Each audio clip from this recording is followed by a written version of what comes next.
आता पाहूया दिवसभरातल्या टॉप 9 मोठ्या बातम्या। बुलढाणा केस गळती प्रकरणाची मुख्यमंत्री फडणवीसांनी घेतली दखल। केस गळतीची मंत्रिमंडळ बैठकीत चर्चा, आरोग्य विभागाला सूचना। बुलढाण्यातील शेगावमधील केस गळती प्रकरणी आता संख्या 188 वर गेली आहे। केस गळतीचा शोध मात्र अद्याप नाहीच। केंद्राकडून सरकारी कर्मचाऱ्यांसाठी 8व्या वेतन आयोगाला मंजुरी, मंत्रिमंडळ बैठकीत मोठी घोषणा। मंत्री अश्विनी वैष्णव यांची माहिती। इस्रोची मोठी कामगिरी, अंतराळात डॉकिंग यशस्वी। 2 अंतराळ यानांना यशस्वीरित्या डॉक करणारा भारत चौथा देश। सरपंच संतोष देशमुख यांच्या हत्येचा तपास सार्वजनिक करावा, ग्रामसंवाद सरपंच संघटनेचे मराठवाड्याचे अध्यक्ष रवींद्र चव्हाणांची मागणी। चव्हाणांकडून फडणवीसांना पत्र। टोरेसनंतर फसवणुकीचा आणखी एक घोटाळा उघड।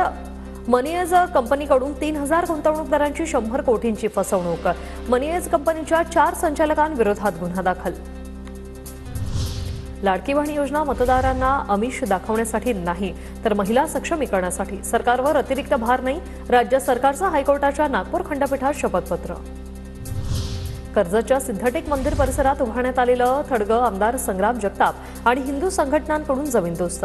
मंदिरासमोरचं काही दिवसांपूर्वीचं थडगं बांधण्यात आल्यानं हिंदू संघटना आक्रमक झालेल्या। हिंदू मंदिरांवरील अतिक्रमण खपवून घेणार नाही, आमदार जगताप यांचा इशारा।